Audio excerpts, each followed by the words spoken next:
कि आपने हमें एक सुनहरा अवसर दिया यहाँ पर अपनी बातों को रखने के लिए। Respected chairman and respected director Alok ji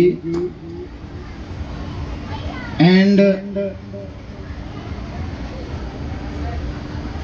children of this school, good morning to all of you.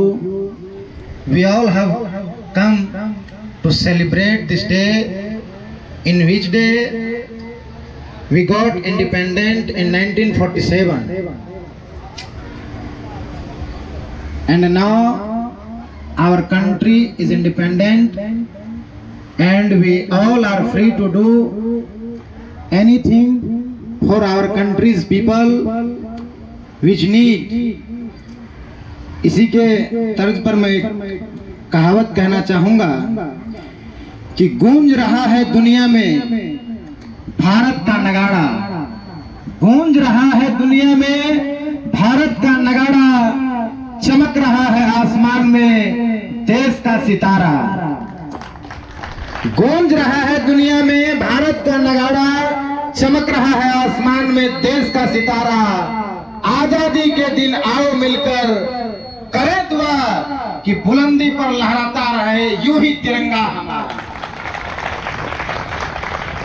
बलिदानों का सपना जब सच हुआ, बलिदानों का सपना जब सच हुआ, देश तभी आजाद हुआ। बलिदानों का सपना जब सच हुआ, देश तभी आजाद हुआ। आज सलाम करें उन वीरों का जिनकी शहादत से आज हमारा ये देश आजाद हुआ है। हम सब जो आजादी आज देख रहे हैं, 1947 से पहले इस तरह की आजादी हमारे देश में नहीं थी। कदम कदम पर पाबंदियां थी, लोग कुछ भी करने के लिए स्वतंत्र नहीं थे। साधारण सी बात है कि इस देश को आजादी जब मिलनी थी उससे पहले आपके ही जिले चंपारण में एक ऐसी व्यवस्था लागू थी कि तिनकठिया प्रथा था, यानी कि 1 बीघे जमीन में 3 कट्ठे की खेती आपको नील की करनी होती थी। और अंग्रेजों ने इस चीज को कंपलसरी कर दिया था। महात्मा गांधी जी को जब इस चीज की सूचना मिली तो वो बिहार आए और आपके ही जिले पश्चिमी चंपारण के भितिहरवा से उन्होंने अंग्रेजों के खिलाफ बुगुल फूंका और इस देश को आजादी मिली। महात्मा गांधी जी ने उस समय भारत की आजादी के लिए, किसानों के लिए आपके ही गांधी आश्रम से पदयात्रा शुरू किया था और आपको और हमको आजादी मिली। और आज वर्तमान समय में आजादी के जो मापदंड हैं, जो आपको और हमको नहीं मिल रहा है।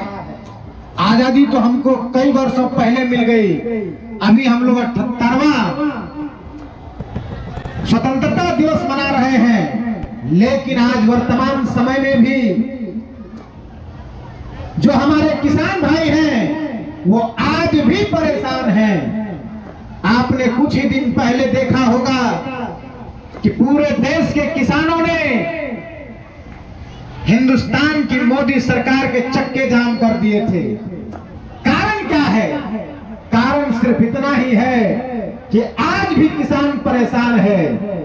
आजादी से पहले भी किसान ही परेशान था, मजदूर ही परेशान था, और आज के वर्तमान हालात में वही किसान और मजदूर परेशान है। ऐसा क्यों है?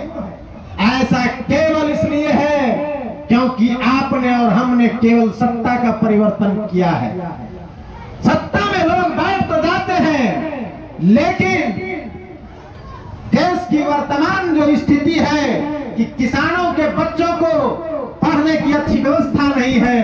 पड़ोसी राज्यों में वहां 1000 रुपया पेंशन मिल रहा है, जो आपका बगल का राज्य है, जो आपके ही राज्य से उसका प्रादुर्भाव हुआ है, जिसको आप लोग झारखंड के नाम से जानते हैं। बिहार से ही झारखंड का नवनिर्माण हुआ, वो हमसे थोड़ा आगे चले गए और हम बिहार के लोग झारखंड से भी पीछे हो गए कि वहां वृद्धा पेंशन 1000 मिल रहा है और यहां बिहार के लोगों को 400 मात्र मिल रहा है। ये तमाम व्यवस्थाओं को सुधारने की जरूरत है और इसलिए पुनः एक नए व्यक्ति अपने बिहार में पदयात्रा कर रहे हैं, जिसका नाम है प्रशांत किशोर। उन्होंने अपना रोल मॉडल, अपना आदर्श व्यक्तित्व उन्हीं महात्मा गांधी जी को बनाया है, जिसके विचारधारा पर चलकर के ये देश आजाद हुआ। वो उसी विचारधारा पर चलकर अपने बिहार के लोगों को, अपने देश के लोगों को वो सुविधा मुहैया कराना चाहते हैं जिसकी हकदार ये हमारे देश की जनता है, ये हमारे देश के किसान हैं, ये हमारे देश के आम आवाम हैं। और वो तभी होगा जब इस व्यवस्था को बदलने के लिए देश के, बिहार के, समाज के सभी लोग अपना कंधा लगाएंगे।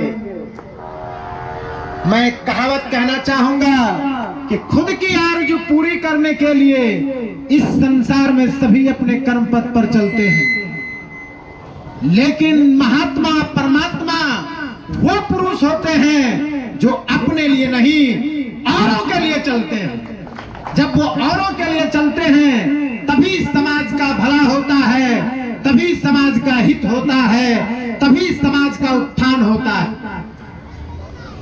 और जितने भी इस समाज में, चाहे वो महात्मा गांधी जी हों, चाहे वो विनोबा भावे जी हों, वो अपने घर से बाहर निकले, समाज के लोगों का हित अपने दिमाग में रखकर चले, बाद में चलकर सारे समाज के लोगों का हित हुआ, सारे समाज के लोगों का भला हुआ।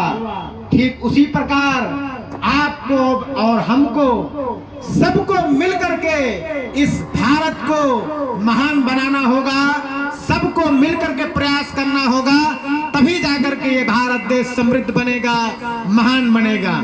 इतना ही मैं कहकर अपनी वाणी को विराम दूंगा। बहुत बहुत धन्यवाद। Thank you, sir. Thank you so much for delivering such a motivational speech.